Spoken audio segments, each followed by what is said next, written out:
네, 하나님 말씀 찾겠습니다. 누가복음 16장 19절부터 31절까지. 누가복음 16장 19절부터 31절까지 찾으신 줄로 알고 저와 여러분들이 한 절씩 교독합니다. 한 부자가 있어 자색옷과 고운 베옷을 입고 날마다 호화롭게 즐기더라. 그런데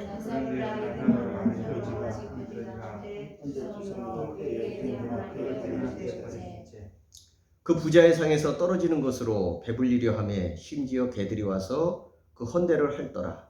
이에 그 부자가 죽어 천사들에게 알려 아브라함의 품에 들어가고 부자도 죽어 장사하게. 그가 음부에서 고통 중에 눈을 들어 멀리 아브라함과 그의 품에 있는 나사로를 보고 불러 이르되 아버지 아브라함이여 나를 긍휼히 여기사 나사로를 보내 내 손가락 끝에 물을 찍어 내 혀를 서늘하게 하소서. 내가 이 고국 가운데서 괴로워하나이다.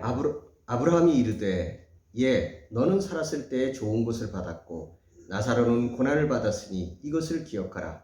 이제 그는 여기서 위로를 받고 너는 괴로움을 받느니라. 그뿐 아니라 너희와 우리 사이에 큰 문제가 또 있어 여기서 너희에게 건너가고자 하되 갈 수 없고 거기서 너희에게 큰 수도 없게 하였느니라. 이르되 그러면 아버지여 구하노니 나사로를 내 아버지 집에 보내소서. 내 손에서 있으니 그들에게 조심하게 하여 그들로 고통받은 것을 보지 않게 하소서.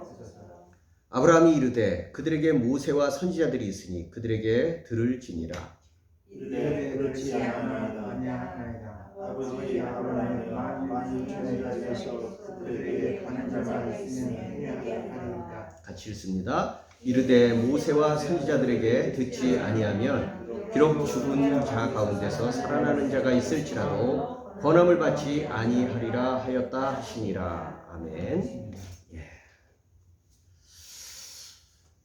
마침 우리가 함께 기도도 했지만 어제 있었던 그런 좀 참담하고 황당한 진짜 조금 놀라는 것은 우리나라가 언제부터 할로윈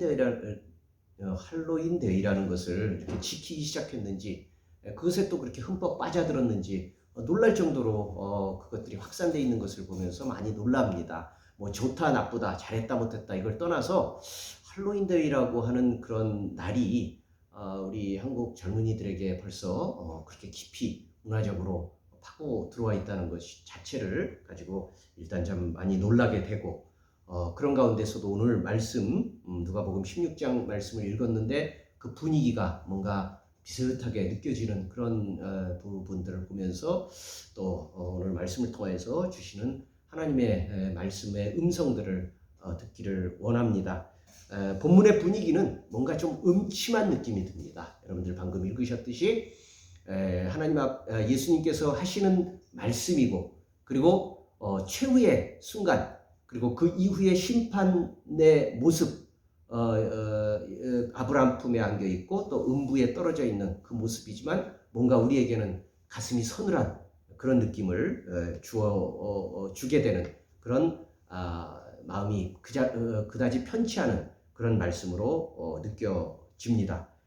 그러나 우리 주님께서 주시는 말씀은 우리가 제대로 받지 않을 때에는 그 자체가 우리에게 불행이지만, 우리가 그 말씀을 통하여서 새로운 도전을 받고 새로운 변화의 계기로 만든다면 그것이야말로 생명으로 인도하시는 하나님의 기회인 것을 우리가 생각하기에 오늘 본문의 말씀을 가지고 저는 제목을 아직 돌이킬 기회가 남아있다라는 그런 제목으로 여러분들과 함께 이야기를 나누려고 합니다.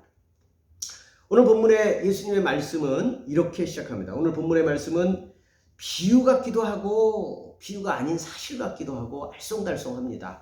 대개 비유인 경우는 예수께서 비유로 말씀하여 이르시되 뭐 이런 표현들이 항상 시작하면서 나옵니다. 근데 오늘 본문은 그렇게 나오질 않습니다. 근데 내용상으로 보면 마치 비유 같은 느낌이 들어요. 근데 이것은 정확하게 가릴 필요는 없을 것 같습니다. 비유라고 해서 현실감이 없는 비유를 주님께서는 주신 적이 없고, 그냥 교훈만 받으라고 하는 교훈이 아니기 때문에 이것이 비유가 아닌 사실이든 아니면 비유든 이것은 우리에게 주는 교훈이 아주 깊다고 할 것입니다. 자, 이야기는 이렇게 시작이 됩니다. 우리 19절입니다. 같이 읽겠습니다. 시작. 한 부자가 있어 자색옷과 고운 베옷을 입고 날마다 호화롭게 즐기더라. 한 부자가 자색옷, 고운 베옷, 누가 봐도 가장 아름답고 멋있는 그런 비싼 옷을, 화려한 옷을 입고 날마다 잔치를 벌이면서 즐거워하더라 라는 이야기로 시작을 합니다. 여러분, 성경은 금욕주의를 가르치지 않습니다. 금욕주의가 뭐예요? 절제하고 모든 것을 다 아껴야 되고 즐기면 안 되고 누리면 안 되고 풍성하게 먹으면 안 되고 허리띠를 졸라매야 되고 모든 것들이 다 자기 스스로를 이렇게 힘들게 해야 하나님이 기뻐하신다. 뭐 이런 그래야 뭐 정신적으로 승리할 수 있다.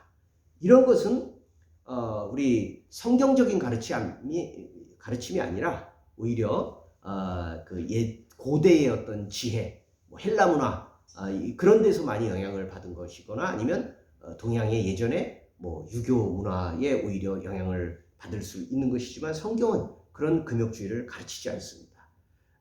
그렇기 때문에 부유함 자체를 정죄하지 않습니다. 부유하다, 나쁜 놈 이렇게 정죄하지 않습니다. 더구나 여러분, 우리 천국이라는 것이 항상 예수님의 비유 가운데서 잔치로 나타납니다. 풍성한 잔치, 먹을 게 많고 즐겁고 음악이 있고 쉼이 있고 행복이 있는 거예요.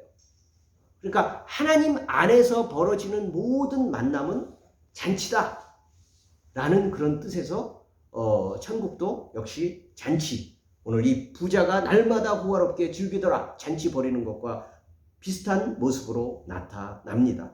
그렇죠. 더구나 부자는 오늘 본문의 말씀을 읽어보면 적극적으로 누구한테 뭐 잘못했다 이런 기록이 안 나옵니다. 뭐 못된 일을 많이 했다, 사기를 많이 쳤다, 남의 것을 훔쳤다, 아니면 약자를 괴롭혔다, 그런 내용이 본문에 나오나요?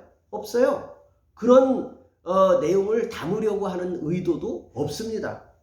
그런 면에서 본다면 부자는 적극적으로 잘못한 게 눈에 보이지 않습니다. 그저 자기의 삶을 즐겼을 뿐입니다. 부자니까 있는 게 많거든요. 그러니까 그걸 누린 거예요. 그런 사람들의 그렇게 난 있으니까, 난 풍요하니까, 풍성하니까 누릴 수 있다. 그래서 누린다. 다른 사람들 적극적으로 날 괴롭히지 않는다. 그냥 내가 있는 것을 누릴 뿐이다 라고 하는 사람들 많습니다. 고대에도 많고요, 지금도 많고 앞으로도 많을 겁니다. 그런 사람들의 생각을 가만히 들여다보면 이렇습니다.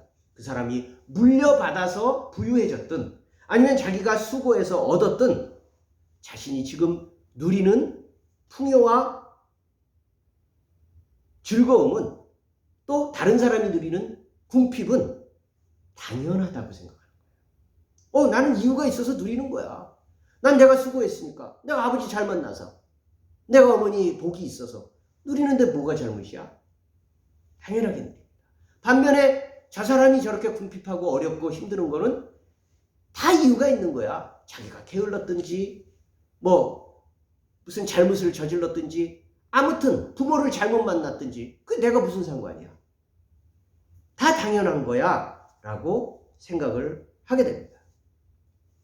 그렇기 때문에 나사로가 힘든 것을 보고도 유일하게 이 부자에게서 나타날 수 있는 것은 확인할 수 있는 것은 나사로가 힘들다라는 것을 알았다는 겁니다. 그럼에도 불구하고 상관없었어요. 그저 누리고 즐길 수 있었다는 것입니다. 문제는 모두가 같이 누려야 할 풍성함이 하나님이 원래 세상을 만드시고 우리에게 주실 때는 함께 누릴 것으로 주십니다.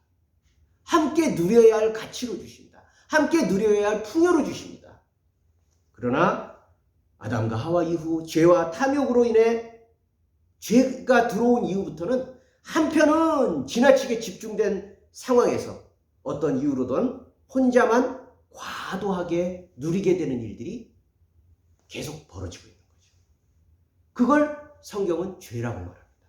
부유함 그 자체가 아니라 이미 편중되어 있는 그 편중됨을 아무 관계없이 자기가 계속 누려도 된다라고 생각하는 그것을 성경은 죄라고 지적하는 것입니다. 20절, 21절 제가 읽어보겠습니다. 그런데 나사로라 이름하는 한 거지가 헌데투성이로 그의 대문 앞에 버려진 채 그 부자의 상에서 떨어지는 것으로 배불리려 하매 심지어 개들이 와서 그 헌데를 핥더라. 얼마나 비참합니까? 묘사가 이렇게 나와 있을 뿐이지 그것을 실제로 우리가 가까이서 본다고 하면 좀 꺼려지지 않겠어요? 너무 꺼려질 것 같아요. 그런데 아랑곳 없이 부자는 즐기는 거예요. 구체적으로 나쁜 짓을 했다가 아니라 그런 상황이 있다는 것을 알면서도 관심을 끌었다는 거예요. 내일 아냐? 내가 무슨 책임 있어? 그 사람 삶이지. 라고 하면서 관심을 끊었다는 겁니다. 여러분, 세상에는 이런 사람들이 많다는 게 중요합니다. 나사로도 많고 이런 부자도 많다는 겁니다. 세상에 그런 나사로들은 엄청나게 많지만 현재 내가 대충 살만한 사람들은, 나에게 큰 어려움이 없는 사람들에게 나사로 같은 사람들은 투명인간이 됩니다. 우리 투명인간이라는 말 많이 쓰죠. 실제로는 있는데 없는 것처럼 여기는 거예요. 실제로 존재하는데 없는 것처럼 여겨요. 여러분, 우리 투명인간에 속하는 사람들이 어떤 사람들일까요? 사실은 여러분들도 투명인간이에요. 아픈 사람. 아프면 외면받아요. 누구나 아플 수 있는데 내가 아프기 전까지는요, 아픈 사람이 불편하게 느껴져요. 없는 것으로 해요. 또 어때요? 장애인들. 누구나 장애를 당할 수 있고 누구나 어떤 면에서는 장애인이지만 장애를 가진 사람들을 불편하게 해요. 그리고 나에게만 장애가 오지 않기를 기대할 뿐이죠. 또 어떤 사람이 투명인간이에요? 노인들. 누구나 다 늙어요. 그럼 늙기 전까지는요, 마치 노인이 없는 듯이, 나는 마치 늙지 않을 것처럼 그렇게 삽니다.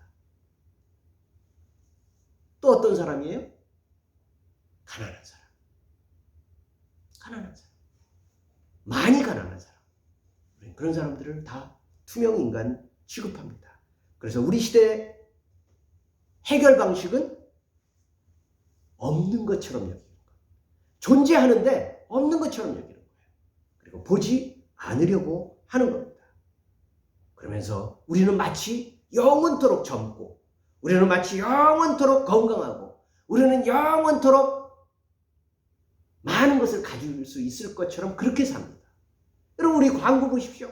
TV에서, 영화에서 끊임없이 보여주는 우리의 자극이 뭐예요? 넌 영원히 행복할 수 있어. 넌 영원히 장수할 수 있어. 넌 영원히 건강할 수 있고 젊을 수 있어. 그런 식으로 우리를 자극해서 마치 정말 그렇게 될 것처럼 착각을 하는 거예요. 그러나 어느 날 갑자기 그렇지 않은 상황이 오면 그때부터 당황스러워집니다. 병들고, 다치고, 아프고, 배고프고, 이렇게 되면요, 황당해집니다. 그렇게 되면 갑자기 천국에서 지옥의 삶을 살게 되는 거죠.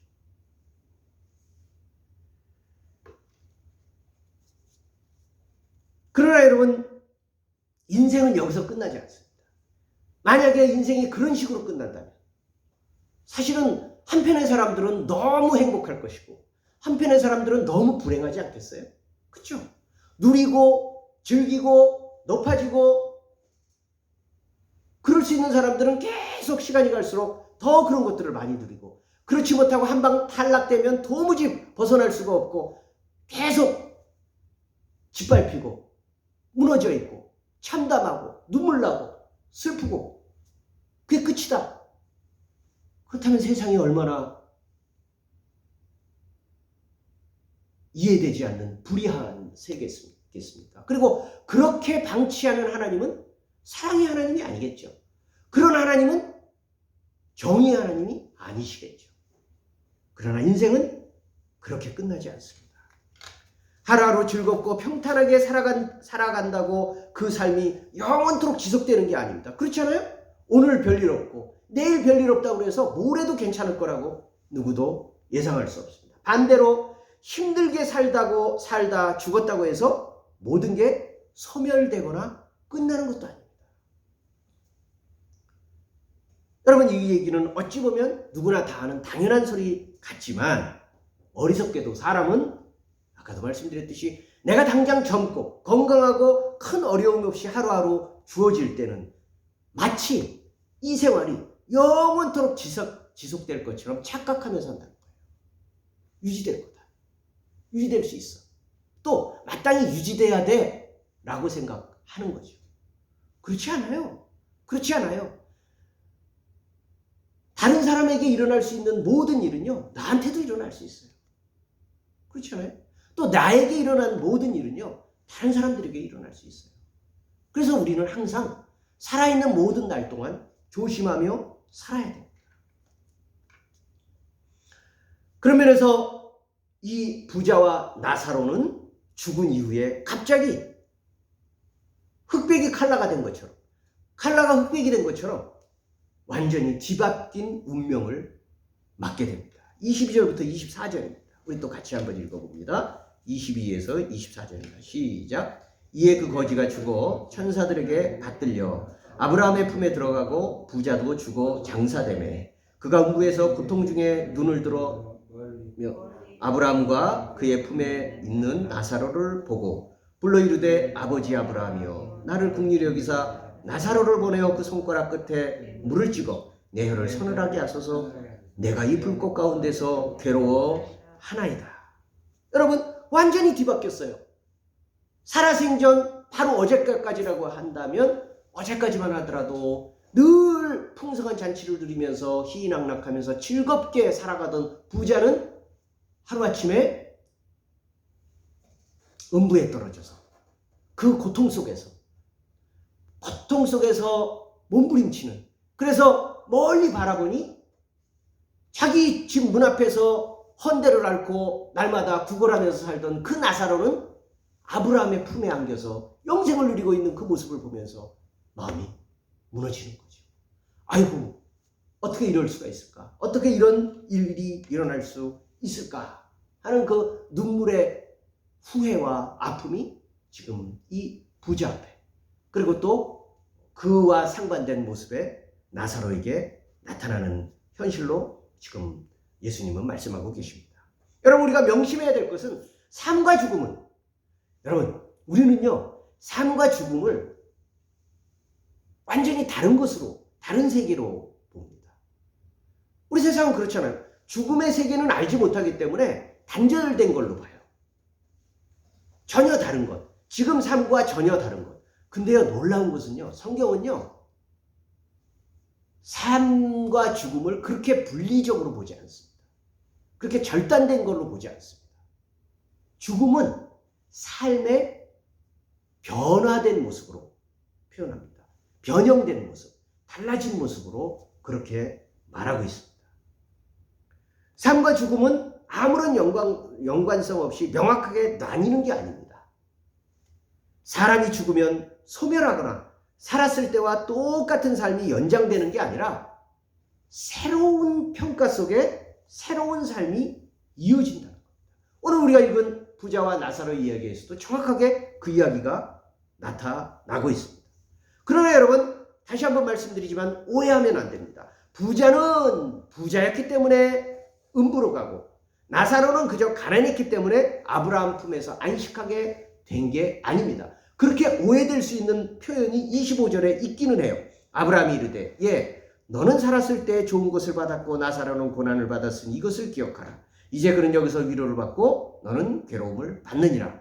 마치 너는 살았을 때 행복했으니 이제 괴로움을 당해야 되고 당연히 그래야 되고 너는 예전에 살았을 때 힘들었으니 이제는 행복하게 살아라. 이렇게 말하는 것처럼 보입니다. 그러나 아까도 말씀드렸듯이 물질에 있고 없음, 부유함과 가난함은 그 자체로 의로운 것도 아니고 불의한 것도 아닙니다. 성경은 그렇게 말하지 않습니다. 오히려 그것들을 왜곡된 시각으로 사사건건 그렇게 평가하는 것은 하나님이 아니라 사람입니다. 사람이 어떻게 평가해요? 부유한 사람, 잘생긴 사람, 키 큰 사람, 높은 자리에 올라간 사람, 이 사람은 훌륭한 사람, 이 사람은 하나님의 복을 받은 사람. 반대로 가난한 사람, 작은 사람, 뭔가 높은 자리에 있지 못한 사람, 힘든 일 많이 하는 사람, 이 사람들은 저주받은 사람. 이렇게 평가하는 것은 하나님이 아니라 사람입니다. 우리가 그렇게 늘 평가해요. 문제는 그러한 잘못된 사회적 평가가 마치 전부인 양, 또 그게 진실인 양 착각하면서 잘못 살아가게 된다. 우린 가짜인데, 그게 사실이 아닌데 그게 진짜인 것처럼 착각하면서 살게 되고, 그 결과로 어떻게 돼요? 끝내 돌이킬 기회를 얻지 못하고 하나님의 두려운 판결을 받게 된다는 거예요. 여러분, 이 부자를 봅시다. 부유했어요. 풍요로웠어요. 안락했어요. 높은 지위에 있습니다. 좋아요. 그러나 그렇게 하다 보면 어떻게 돼요? 사람은요, 자연스럽게 자기가 잘나서 그런 줄 알아요. 그리고 아까 말씀드렸듯이 자기는 당연히 그렇게 누려도 된다고 생각해요. 그래서 정말 힘들고 어렵고 불편하고 아픈 사람의 실정과 사정을 알지 못해요. 왜 그러지? 왜 가난하지? 왜 힘들지? 왜 아프지? 이해가 안 돼요. 자기는 그래 본 적이 없기 때문에. 그러면서 늘 누리면서 살다 보니까 결국은 하나님을 바라보지 않아요. 말로는 하나님을 찾는다 할지라도 실제로 하나님이 굳이 필요 없어요. 왜요? 이 땅이 천국인데요. 먹을 거 풍성한데요. 입을 거 넉넉한데요. 언제든 어디든 가서 놀고 즐기고 행복하게 살 수 있어요. 굳이 하나님이 필요할까요? 굳이 필요 없어요. 하나님을 부른다 할지라도 그 마음속에 하나님이 깊이 계시지 않습니다. 부자의 삶은 바로 그것입니다. 부자였기 때문에 심판받은 게 아니라 부자로 살면서 자기의 삶을 지키지 못했기 때문에, 하나님을 향하지 못했기 때문에 결국은 심판의 삶을 스스로 자초한 것입니다. 반면에 어떻습니까? 약하고 궁핍하면 그 자체로, 아까도 말씀드렸듯이 그 자체가 좋은 것이거나 의로운 게 아니에요. 여러분, 궁핍한 게 좋은 거예요? 배고픈 게 좋은 거예요? 아픈 게 좋은 거예요? 외로운 게 좋은 건가요? 아닙니다. 그러나 그렇기 때문에 어떻게 돼요? 겸손해집니다. 아, 내가 부족하구나. 내가 없구나. 내가 약하구나. 나 혼자로 살 수 없구나. 하나님의 도움이 필요하구나. 다른 사람이 나를 도와주는구나. 그걸 비로소 느끼는 거예요. 그래서 심령이 가난한 자는 복이 있다라고 예수님도 말씀하시는 거고, 나사로가 꼭 그렇게 살았던 겁니다. 여러분, 나사로라는 이름이 뭔지 아세요? 나사로의 뜻이 뭘까요? 하나님이 나의 도움이시다, 이런 뜻이에요. 나사로의 이름은요, 하나님이 나의 도움이시다. 나사로는요, 자기가 없었기 때문에, 자기가 궁핍했기 때문에 이름대로 산 거예요. 그래, 하나님만 나의 도움이시다. 근데 놀랍게도 여러분, 오늘 예수님의 비유에서 부자의 이름은 나오질 않습니다. 우리는 오히려 부자의 이름을 기억하고 거지의 이름을 잊어버리는데, 성경은 부자의 이름은 인명이고요. 이런 사람은 부지기수로 많다. 이렇게 자기의 행복, 자기의 편리, 자기의 누릴 수 있는 그 여건을 영원한 것으로 생각하면서 그렇게 살아가다가 심판을 자초하는 이런 사람들은, 인명의 이런 사람들은 부지기수로 많다 해서 이름이 없어요. 그냥 부자는 이렇게 말합니다. 반면에 이 거지는, 그 앞에서 헌대를 앓으면서 살았던 이 거지는 이름이 나와 있습니다. 나사로, 하나님은 나의 도움이시다. 이렇게 의지하면서 살았습니다. 그러나 여러분, 여기서 우리가 한 가지 더 생각해 봐야 할 것이 있습니다. 죽음과 역사의 종말에서 일어날 심판대에서의 판결이, 여러분, 우리가 살아가고 있는 일반적인 평가하고 다르잖아요. 아까 말씀드렸듯이 우리 시대는 어때요? 부유하고 건강하고 힘나고 높은 자리에 있으면 그 사람은 복받은 사람, 그 사람은 뭔가 잘한 사람, 훌륭한 사람. 반대, 뭔가 잘 안 되고 어렵고 힘들고 그런 사람들은 뭔가 저주받은 사람, 죄가 많은 사람, 이렇게 생각하는 게 우리 잣대잖아요. 근데 오늘 예수님의 비유에서 보는 최후의 판결 때는 다르잖아요. 그렇다면 여러분, 이 반전은 과연 지금의 하나님이 말씀하시는 평가와 최후의 평가가 달라진다는 뜻일까요?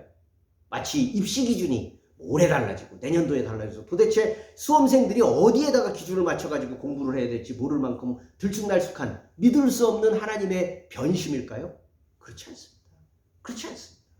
하나님은요, 구약시대 때나 아브라함 때나 노아나 모세나 다윗의 그런 구약시대나 베드로나 요한이나 예수님이 사셨던 복음서 시대나 지금이나 최후의 심판 때에서나 영원토록 동일하게 말씀하십니다. 동일하게 말씀합니다. 항상 똑같이 말씀하십니다. 어떻게 해요? 진정으로 하나님을 사랑하고 인정하라. 그러면 가장 먼저 자신의 삶을 회개하게 됩니다. 여러분, 하나님을 만나는 사람이 어떻게 자기 죄를 회개 안 할 수가 있어요? 하나님의 말씀을 읽는데 어떻게 자기 죄가 안 보입니까? 회개하게 돼요, 분명히. 자기 삶을 뉘우치게 됩니다. 부자든 가난한 사람이든 미국 사람이든 한국 사람이든 회개하게 됩니다. 그리고 회개하면요, 그 회개는 어떻게 나타나요? 지금까지와 다르게 살게 됩니다. 지금까지와 다르게 살게 돼요. 그것은 특별히 다른 사람들을 이전과 다르게 대하는 것으로 나타납니다.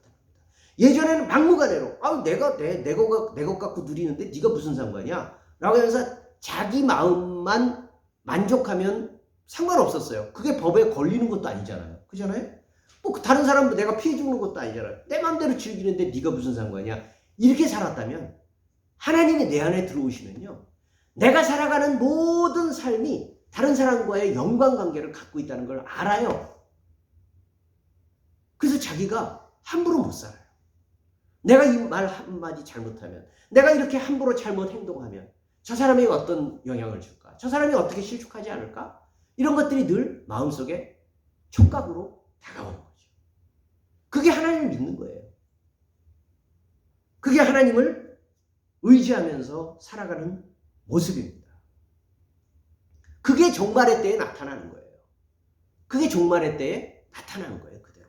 그래서 그렇게 노심초사하면서 하나님의 뜻대로 살기 위해서 다른 사람들도 존중하고 세상에서도 좀 더 귀감이 되면서 살려고 발버둥 치면서 애쓴 사람은 그 결과에 따라서 하나님을 믿었기 때문에 복을 받는, 하나님의 영생 속에 들어가는 거고, 그렇지 않고 하나님이 무슨 상관이야? 하나님이 내 인생에 뭔 도움을 준 게 있어? 그리고 뭐 그냥 내가 교회 열심히 다니면 되는 거지. 뭐 내가 11조 열심히 하면 되는 거지. 그 이상 무슨 하나님이 나한테 뭘 간섭할 일은 없잖아. 라고 생각하게 된다면 그날 갑자기 놀라게 되는 거죠. 그렇기 때문에 천국은 역전으로 나타나고 반전으로 나타나는 경우가 많습니다.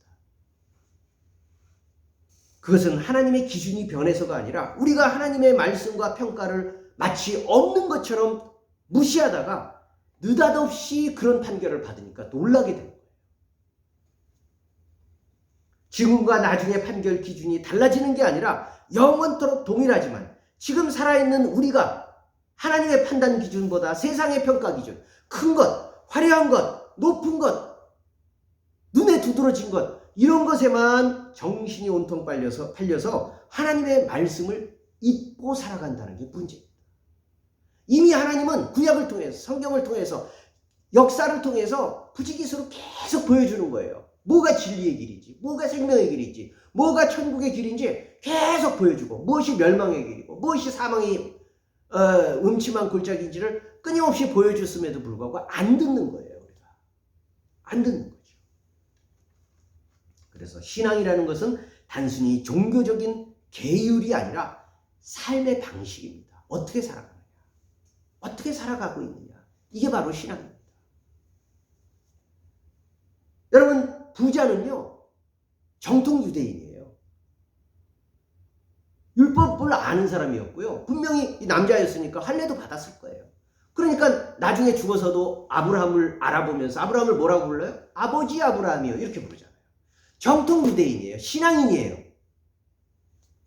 그러나 이 부자는 그 모든 것들의 풍성함의 근원인 하나님을 바라보기보다는 현재 자기가 누리고 있는 부유함과 풍요로움이 마치 자기의 공로인 양, 내가 잘나서 이렇게 된 것인 양 착각하면서 또 더군다나 그것이 영원토록 유지될 수 있을 것처럼 즐기면서 착각하다가 결국은 안타깝게도 영생을 잃은 겁니다. 놓친 거예요.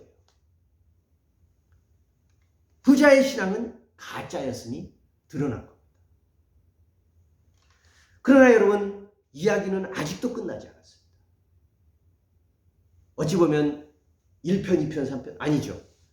우리 그 영화나 그런 것들 이야기들을 보면은 기승전결 뭐 이렇게 얘기를 하잖아요. 그런 것처럼 이야기가 아직 끝나지 않아서 더 확장되고 있습니다. 자, 부자가 깨달은 게 있어요. 아, 못 바꾸는구나. 내가 살아생전 그 삶의 결과를 내가 받는 것이기 때문에 내 운명은 더 이상 바꿀 수 없구나. 인정하게 됩니다.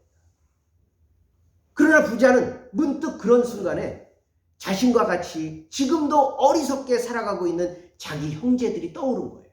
아, 우리 형제들도 그렇게 살고 있지. 나처럼 지금 미련하게 어제의 나처럼 그렇게 살고 있지 않느냐. 아이고, 저 형제들을 어떻게든 이곳에 오지 않도록 할 수 없지. 좀 해야 되지 않을까라는 그런 마음의 아픔을 느끼고 있습니다. 27절, 28절입니다. 같이 읽습니다. 27, 8절 시작. 이르되 그러면 아버지여 구하노니 나사로를 내 아버지 집에 보내소서. 내 형제 5이 있으니 그들에게 증언하게 하여 그들로 이 고통받는 곳에 오지 않게 하소서. 여러분, 뒤늦게라도 자기만 알던 이 부자는 형제가 떠오른 거예요. 그렇잖아요. 우리 어려운 일들이 생기고 힘든 일이 생기면 가족이 제일 먼저 떠오르잖아요. 형제가 떠오른 거예요. 나는 어쩔 수 없다 하더라도 형제들은 이곳에 오지 않도록 했으면 좋겠다. 참 이 부자의 이야기를 들으면 참 가슴이 아픕니다. 돌이킬 수 있을 때 돌이키지 않으면 아무리 후회가 사무쳐도 더는 할 수 있는 게 없어요. 할 수 있는 게 없어요. 그리고 그것은 자기 자신에게 뿐만 아니라 사랑하는 다른 사람에게도 할 바를 다하지 못했다는 안타까움까지도 더하게 되는 거예요. 아, 내가 나뿐만 아니라 내 형제에게, 내 이웃에게, 내 가족에게, 또 사랑하는 어떤 사람에게 이렇게 했었어야 될 것을 못했구나. 얼마나 사무칠까요? 안타까워요, 이 얘기를 들어보면. 재밌는 것 같지만 사실은 굉장히 슬픈 얘기예요. 그죠? 예, 우리 지금 그 부자의 그 안타까운 마음을 느끼고 있는 겁니다. 그런데 여기서 부자와 아브라함 사이에 또 다른 논란이 일어납니다. 여러분, 해줄 수 있는 거 아니에요? 근데 아브라함은 거절합니다. 안 된다. 안 된다. 그러면서 하는 얘기가 바로 29절입니다. 아브라함이 이르되 그들에게 모세와 선지자들이 있으니 그들에게 들을 지니라. 여러분, 그렇잖아요. 부자의 말은 상당히 설득력이 있습니다. 왜 설득력이 있을까요? 죽은 사람이 살아나서 내가 지옥에 갔다 왔는데, 내가 천국에 갔다 왔는데 천국이 이렇더라. 지옥이 이렇다. 라고 간증을 하면 어때요, 우리 마음? 놀랍잖아요. 요즘에도 많이 그런 얘기 있잖아요. 나 천국 갔다 왔다. 나 지옥 갔다 왔는데 니네들 조심해라. 지옥은 이런 곳이다. 실제로 있다. 천국은 정말 있다. 갔다 왔다. 여러분, 우리가 그 말 들으면 마음이 막 움직이잖아요. 야, 조심해야 되겠다. 정말 내가 잘 살아야 되겠다. 그런 마음이 생기잖아요.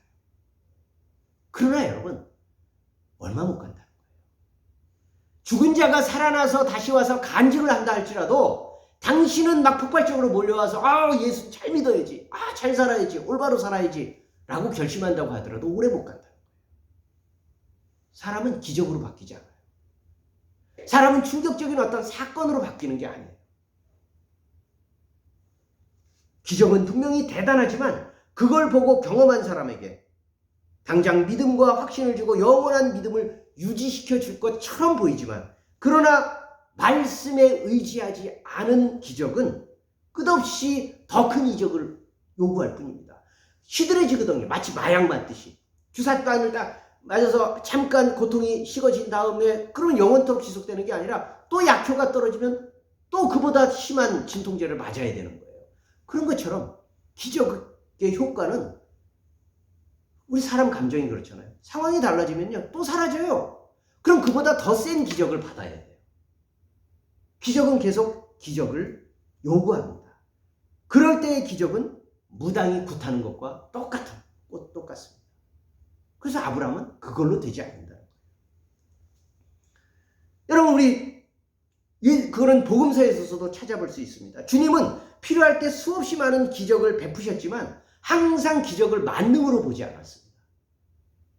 기적을 보여주면서 이것 때문에 너희는 믿어라 이렇게 하시지 않습니다. 말씀을 하셨습니다. 항상.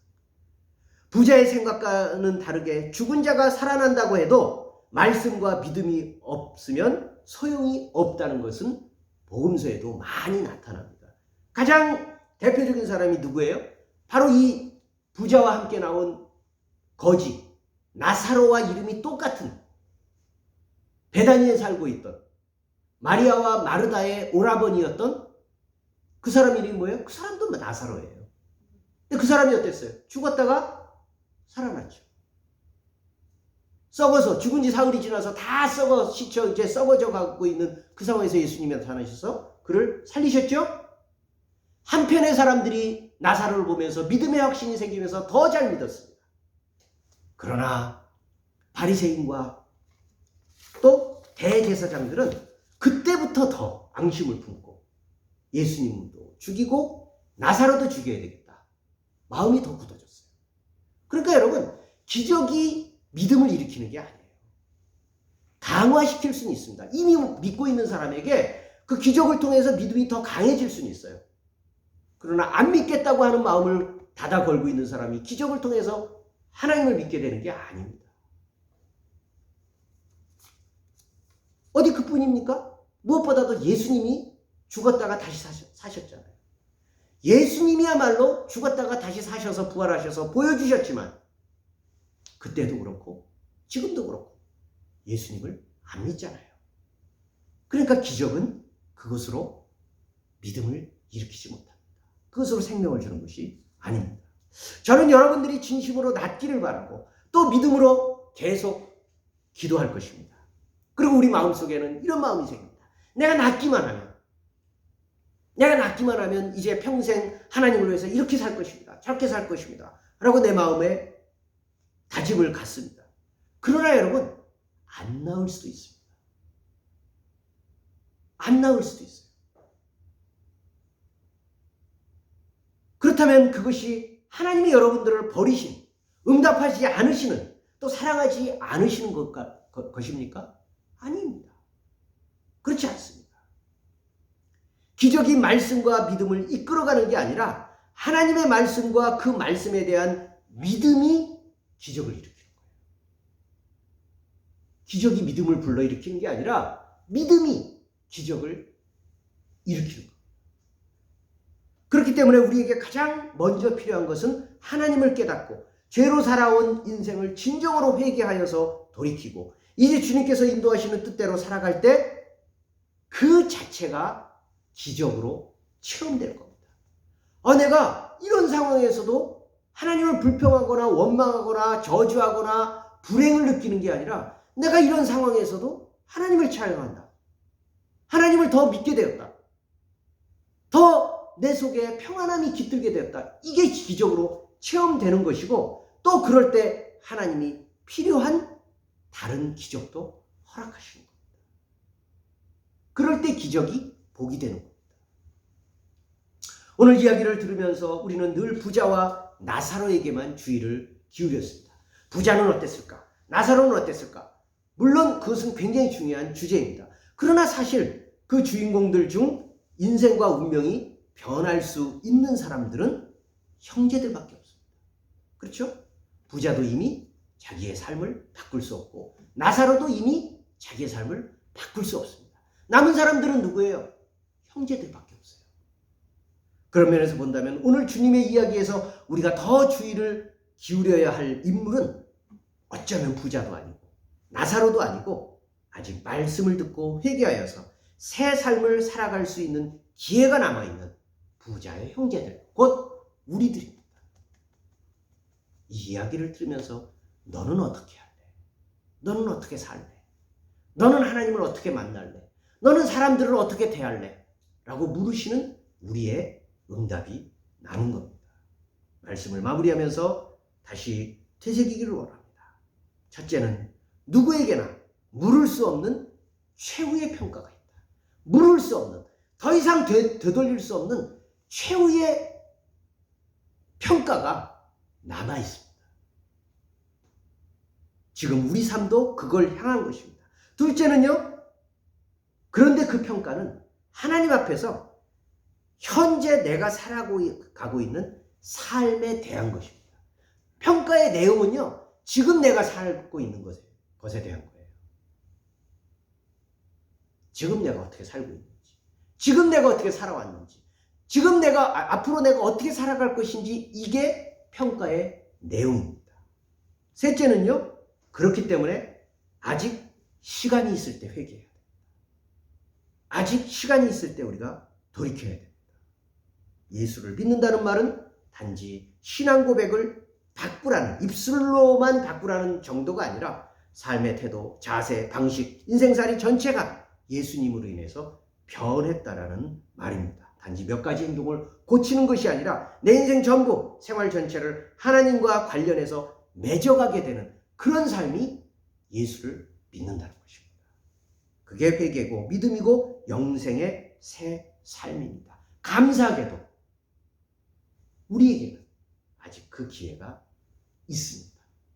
하나님 앞에서 그런 복된, 주님 안에서 영생을 향해 가는, 그리고 이 땅에서도 그 영생의 기쁨이 밖으로 볼 때는 다 무너진 것 같지만 우리 속에, 우리 생활 속에, 우리 삶 속에 그 살아있음이 확인되고 드러나고 나타나고 다른 사람에게도 나눠줄 수 있는 그런 하나님의 놀라운 영생의 삶이 저와 여러분들의 평생 속에 이루어지기를 간절히 소망합니다.